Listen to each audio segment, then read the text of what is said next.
आदाब, महाराष्ट्र न्यूज में आपका इस्तकबाल है। मैं हूं आपके साथ सैयद अनवारुल्लाह गौरी। बढ़ते हैं खबरों की तफसील की जानिब, लेकिन उससे पहले एक नजर हेडलाइंस पर। मरकजी वजीर नितिन गडकरी ने नागपुर में agro vision national agriculture expo में की शिरकत। कहा, एक्सपो का मकसद किसानों को बेहतर रहनुमाई फराहम करना है।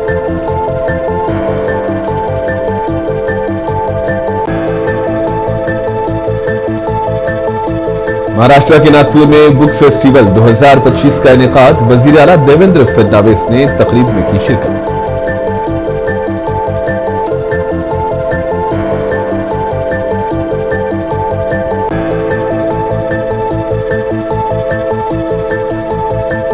मुल्क में हर हिंदुस्तानी को इज्जत और एहतराम होना चाहिए। ये मुल्क किसी की मर्जी के मुताबिक नहीं चलेगा। सुप्रिया सोले का बयान।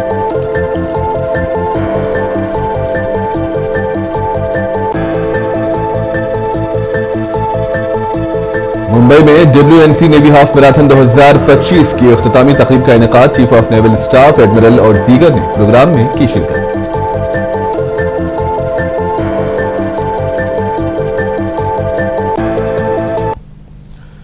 मरकजी वजीर नितिन गडकरी ने नागपुर में मुनक्किद होने वाले agro vision national agriculture expo में शिरकत की।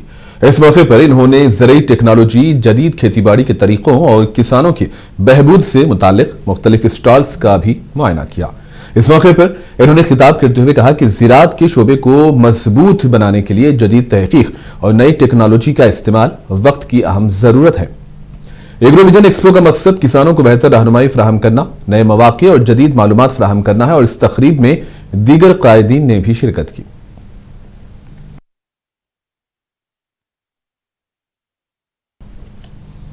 महाराष्ट्र के नागपुर में बुक फेस्टिवल 2025 मुनक्किद हुआ।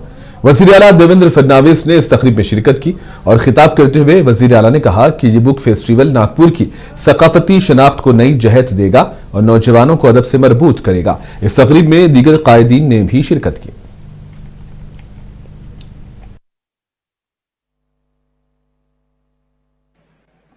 कि नागपूर पुस्तक महोत्सव हा आपण कालपासून सुरू केला आहे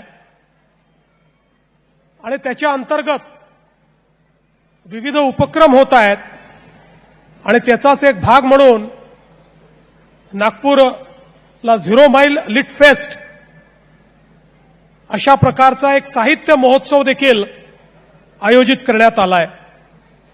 खरं म्हणजे नागपूर हे एक सांस्कृतिक शहर म्हणून ओळखलं जातं आणि या देशाला दिशा देणाऱ्या अनेक घटनांचं साक्षीदार हेच नागपूर शहर आहे।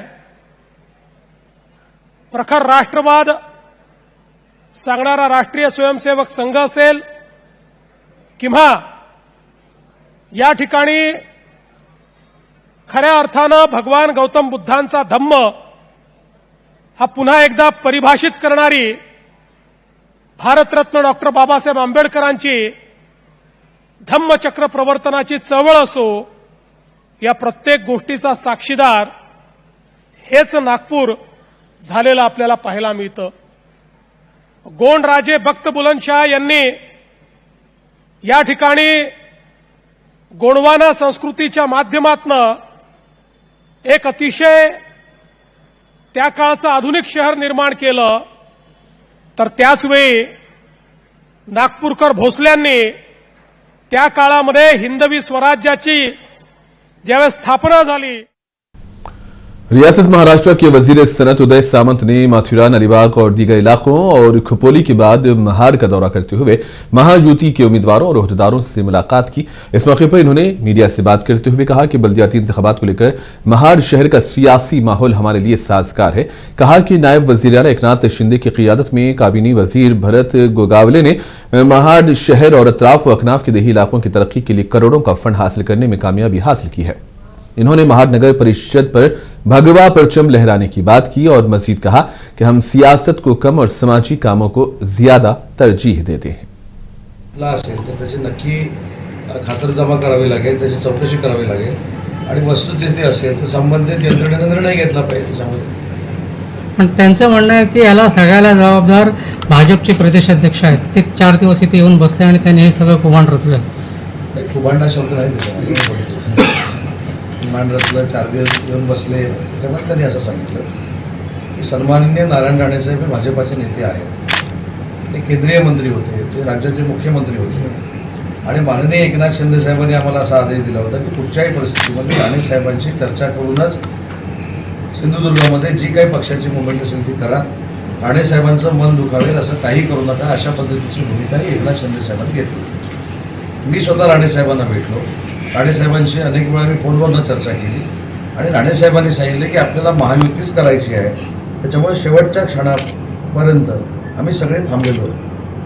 ज्यावेळी फॉर्म भरायला भाजपाची सुरुवात झाली त्यावेळी देखील राणे साहेबांनी आम्हाला सांगितलं की मी मुंबईमधनं सिंधुदुर्गामध्ये येतो आणि माझी भूमिका स्पष्ट करतो.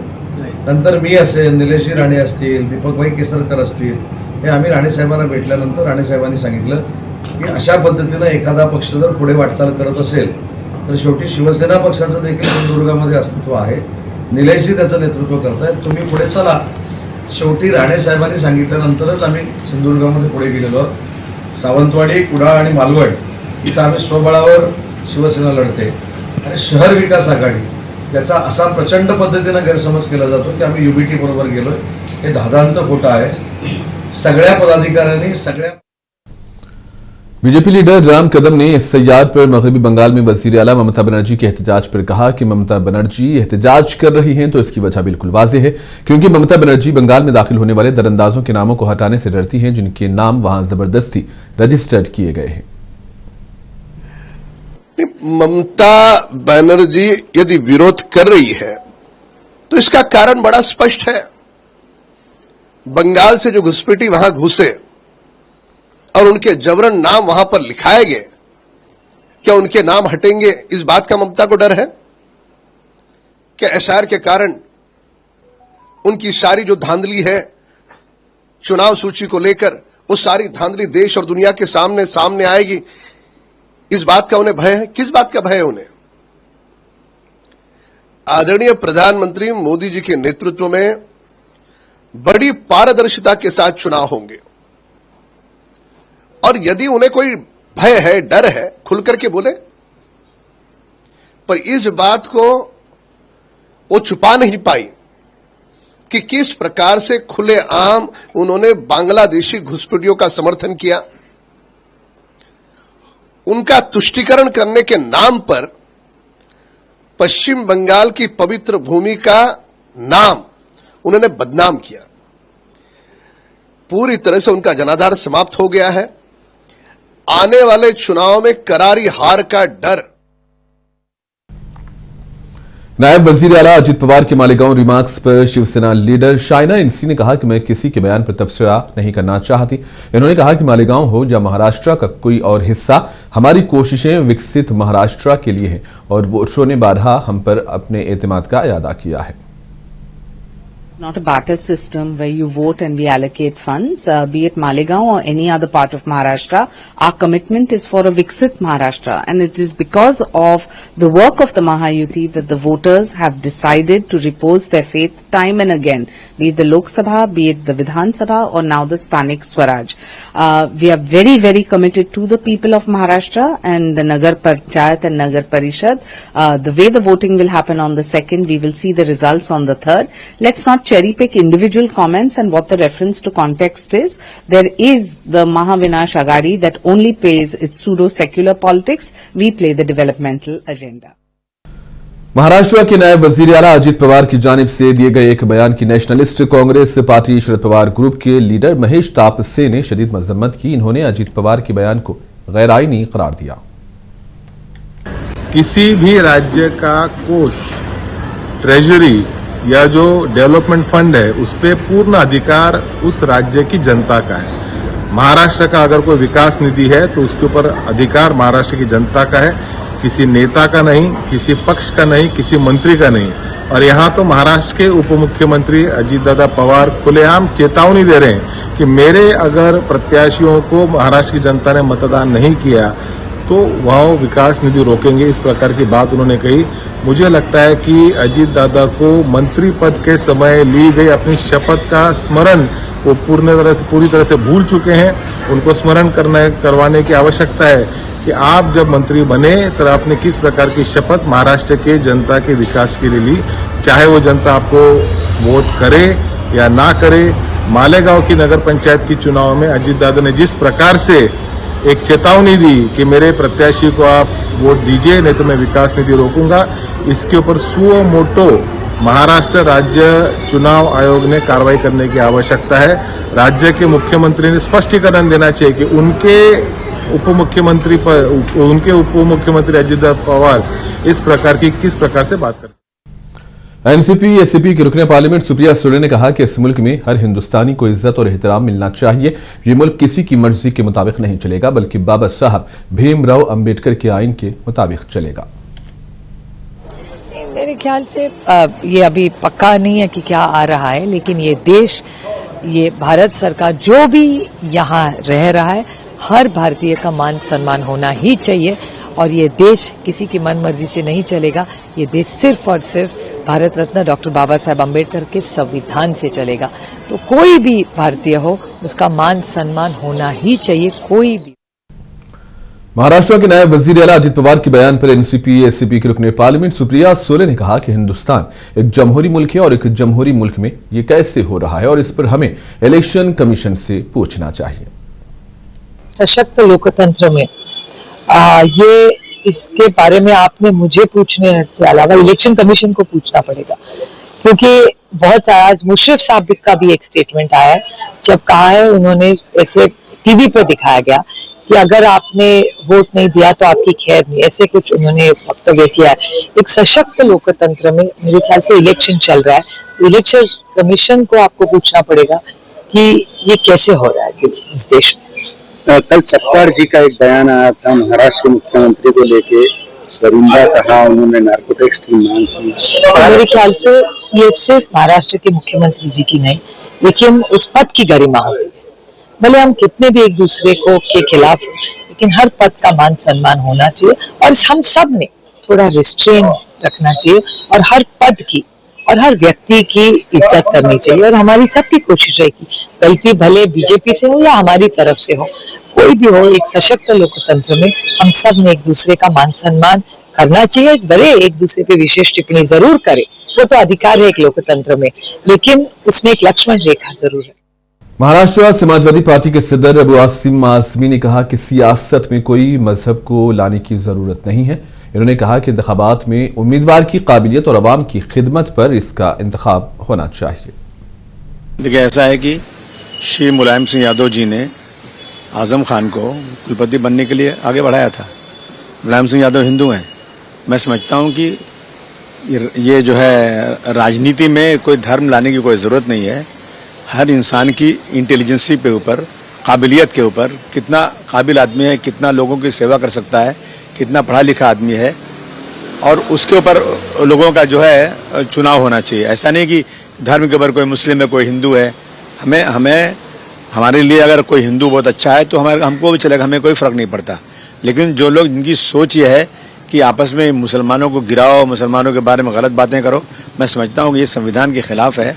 ऐसे लोगों के खिलाफ लोगों को। Chief of naval staff admiral Dinesh Kumar Tripathi ने WNC नेवी हाफ मैराथन 2025 की इख्तितामी तकरीब में शिरकत की। इस मौके पर इन्होंने इनामात भी तकसीम किए। तकरीब के दौरान मुख्तलिफ कैटेगरीज में कामयाबी हासिल करने वालों को मेडल्स और ट्रॉफीज दी गई। इस मौके पर एडमिरल दिनेश कुमार त्रिपाठी ने नेवी के उस खेलों के इवेंट को कामयाबी से हमकिनार करने पर इंतजामिया को मुबारकबाद पेश की।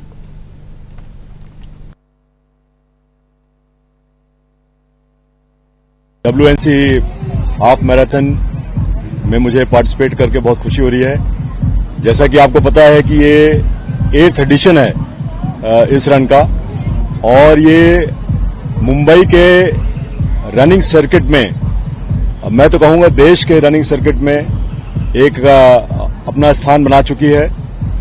आज की रन में 20,000 से ज्यादा धावकों ने भाग लिया।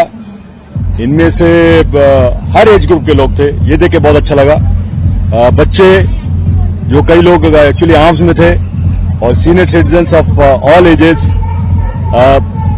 उनके बीच में एक ही चीज जो कॉमन थी वो थी कि उनके चेहरे में स्माइल थी और एक तरह का जोश था, जो कि ये दर्शाता है कि हमारे जो नागरिक हैं, हमारे जो यूथ हैं, वो फिटनेस में बहुत ज्यादा विश्वास रखते हैं। इस एडिशन का अगर आपने पढ़ा होगा, जो सब टेक्स्ट हमने रखा है कि safe seas, safe coast, make for a healthy living, healthy environment, तो इस तरह से भारतीय नौसेना का जो ये वेस्टर्न नेवल कमांड का 8th addition of half marathon है, वो फिजिकल फिटनेस के साथ एनवायरमेंटल कॉन्शियसनेस को भी बढ़ावा देता है।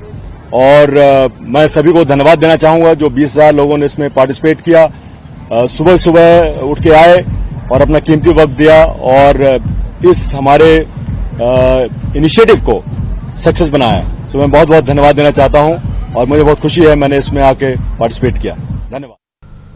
जमात इस्लामी हिंद की जानिब से 21 से 30 नवंबर 2025 तक मुल्क गिर मुहिम चलाई जा रही है, जिसका उन्वान हुकूक हमसाया है। इस ज़िमन में औरंगाबाद के चिल्ड्रन सर्कल, रोशन गेट के मुख्तलिफ यूनिट ने मुख्तलिफ इलाकों, मकसूद कॉलोनी, करीम कॉलोनी और दीगर इलाके जात में रैलीज का इनेकाद किया। इस रैली में चिल्ड्रन सर्कल के अवाम और बच्चों ने शिरकत की और बच्चों ने पड़ोसियों के हुकूक से मुताल्लिक नारे लगाए। रैली के अख्ताम के मौके पर आदिल मदनी और अमीर मुकामी इमरान हाशमी और दीगर ने भी बातचीत की। इस प्रोग्राम में अस्मा सिद्दीकी, शाफिया परवीन और दीगर भी शरीक रहे।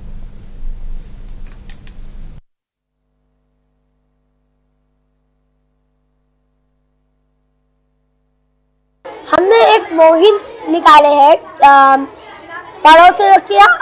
पड़ोसियों का हक, जिसके अंदर हमने एक रैली निकाले थे आज।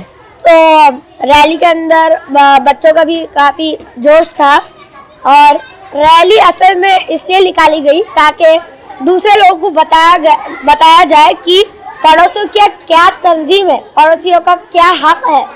आप सल्लल्लाहु अलैहि वसल्लम ने एक हदीस में कहा है कि अगर तुम पेट भर के खाना खा लो और तुम्हारा पड़ोसी, जैसे कि अपने आस पड़ोस के अंदर दूसरे लोग रहते हैं, वो बिना कुछ खाए सो गया, तो तुम मुसलमान नहीं हो। आज हमारी रैली इससे निकली थी कि पड़ोसी की हुकूक मालूम हो, और माशाल्लाह हमारी रैली में हमें बहुत अच्छा लगा और हमारे पड़ोसी की हुकूक मालूम है। अगर हमारा कोई पड़ोसी तकलीफ में हो तो उसको देखना चाहिए, उसकी मदद करना चाहिए। और अगर अपने पास अगर हम स्कूल में गए और हमारे क्लासमेट जो उसके पास कुछ ना हो तो उससे वो चीज़ शेयर करना चाहिए। और जज़ाकल्लाह हमें महाराष्ट्र नांदेड़ जिले के दिगलोट डिवीजन में म्युनिसिपल काउंसिल इंतखाबात के लिए वार्ड नंबर 11 में राष्ट्रवादी कांग्रेस पार्टी की जानिब से घर घर इंतखाबी मुहिम चलाई गई। इस मौके पर साबिक सदर बल्दिया लक्ष्मीकांत पदमवार ने अपने हामियों के साथ आजाद कॉलोनी, शांति नगर, साधना नगर में अवाम से राष्ट्रवादी के तीनों उम्मीदवारों को कामयाब बनाने की अवाम से अपील की, जिनमें वार्ड नंबर 11 के उम्मीदवार साबिक कारपोरेटर मरहूम सैयद निसार की अहलिया जबीन बेगम, सदर बल्दिया उम्मीदवार विजय माला बालाजी टिकाड़े और साबिक सदर बल्दिया लक्ष्मीकांत पदमवार, इन्होंने तीनों उम्मीदवारों को शहर की तरक्की के लिए कामयाब करने पर जोर दिया है। इस मौके पर सैयद जक्की, सैयद सादात, बाबा भाई के अलावा बड़ी तादाद ने शिरकत की।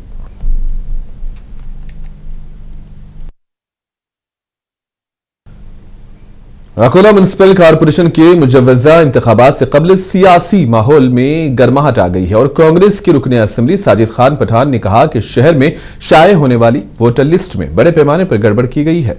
साजिद पठान ने कहा कि नई वोटिंग लिस्ट में मुताद्दद शहरियों के नाम या तो गायब है या उन्हें दूसरे वार्ड्स में मुंतकिल कर दिया गया। खुद उनका नाम भी उनके असल वार्ड से हटाकर दूसरे वार्ड में दर्ज कर दिया गया है।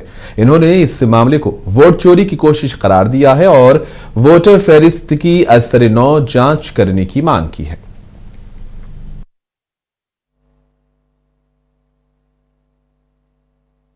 जिस वार्ड से मैं इलेक्शन लड़ता था 7 नंबर प्रभाग से, उस प्रभाग के अंदर लास्ट टाइम पे जब हम चुनाव लड़े थे उस टाइम पे 27,500 वोट थे और आज वो 26,000 वोट हो गए।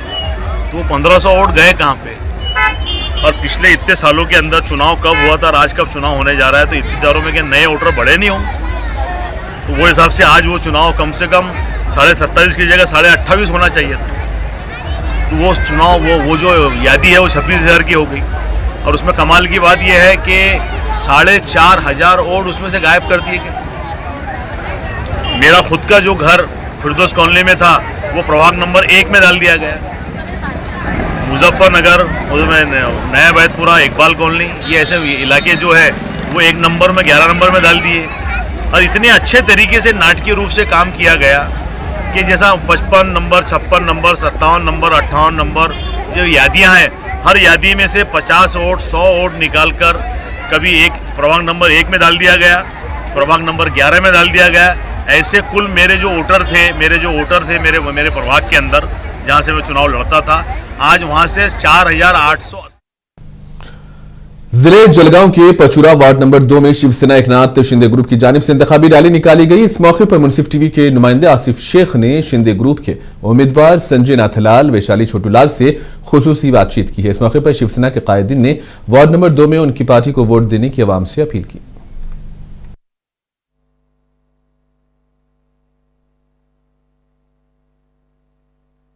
नमस्ते, मैं संजय गोयल, माजी नगर अध्यक्ष। ये प्रभाग क्रमांक 5 है। आज जो आमदार किशोरप्पा पाटिल इनकी आज रैली में जो एक खूबसूरत प्रतिसाद मिला है, सभी नागरिकों ने दिलों से उन्हें चाहा है और आगे भी बहुत उन्हें चाहेंगे, क्योंकि उन्होंने इतना सारा काम किया है कि कोई नागरिकों की तकरारी नहीं है। और भी इसके अगला जो हमारा विजन रहेगा, एक स्मार्ट सिटी के हिसाब से जो पचड़ा शहर जो आज फेमस हुआ है आमदार किशोरप्पा पाटिल के विजन में, ये अगला विजन भी इससे भी और कुछ अच्छा हमारे को क्या कर जाएगा वो उसका हमारा पूरा फोकस रहने वाला है। और कोई नागरिकों की समस्या रहने वाली नहीं है। यही हमारा भविष्य में।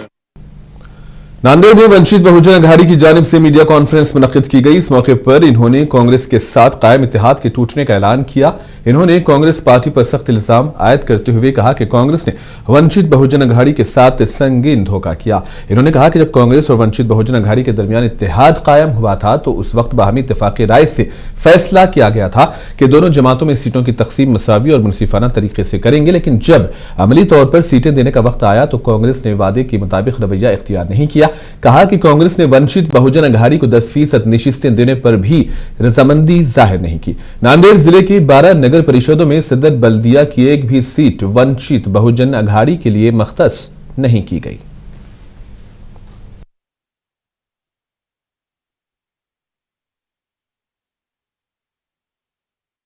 और इसी के साथ ही खबरों का सिलसिला यहीं पर इख्तिताम पजीर होता है। दीजिए इजाजत, आदाब।